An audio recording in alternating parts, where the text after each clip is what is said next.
ഇടുക്കി തൊടുപുഴയിൽ പ്രായപൂർത്തിയാകാത്ത പെൺകുട്ടിയെ പീഡിപ്പിച്ച കേസിൽ പ്രതി കുറ്റക്കാരനെന്ന് കോടതി. കുടയത്തൂർ സ്വദേശി പുളിമൂട്ടിൽ അനസ് ഷംസുദ്ദീനെയാണ് കുറ്റക്കാരെന്ന് കോടതി കണ്ടെത്തിയത്. 17-കാരിയെ പീഡിപ്പിച്ചതുമായി ബന്ധപ്പെട്ട പോലീസ് രജിസ്റ്റർ ചെയ്ത 28 കേസുകളിൽ വിചാരണ പൂർത്തിയായ 2 കേസുകളിലായിരുന്നു വിധി. പെൺകുട്ടി ജോലി ചെയ്തിരുന്ന തൊടുപുഴയിലെ സ്ഥാപനത്തിൽ വെച്ച് പീഡിപ്പിച്ചുവെന്നാണ് അനസിനെതിരെയുള്ള കേസ്. ബലാത്സംഗം, പ്രവേശിത ലൈംഗികാതിക്രമം എന്നീ വകുപ്പുകൾ പ്രതിക്കെതിരെ നിലനിൽക്കുമെന്ന് കോടതി വ്യക്തമാക്കി. പ്രതിക്കുള്ള ശിക്ഷ നാളെ ഇടുക്കി ജില്ലാ അഡീഷണൽ സെഷൻസ് കോടതി വിധിക്കും.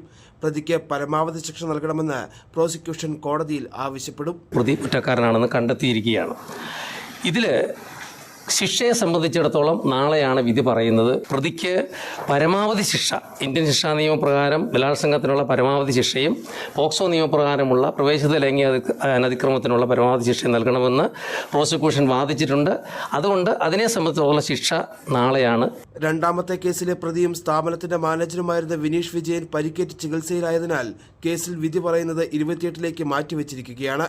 പോലീസ് നടത്തിയ അന്വേഷണത്തിൽ 2017 മുതൽ 2022 വരെയുള്ള കാലഘട്ടത്തിൽ പെൺകുട്ടി പീഡനത്തിന് ഇരയായിട്ടുണ്ടെന്നാണ് കണ്ടെത്തൽ. ശൈശവ വിവാഹത്തിന് ഇരയായ പെൺകുട്ടി മുത്തശ്ശിയുടെ സംരക്ഷണയിലിരിക്കുമ്പോഴാണ് പീഡിപ്പിക്കപ്പെടുന്നത്. ഇതുമായി ബന്ധപ്പെട്ട് 28 കേസുകളാണ് പോലീസ് രജിസ്റ്റർ ചെയ്തത്. 7 കേസുകളിൽ പെൺകുട്ടിയുടെ അമ്മയും ഇടനിലക്കാരനും കൂട്ടുപ്രതികളാണ്. ഈ കേസുകളിലും വിചാരണാ നടപടികൾ പുരോഗമിക്കുകയാണ്. ജനം, ഇടുക്കി.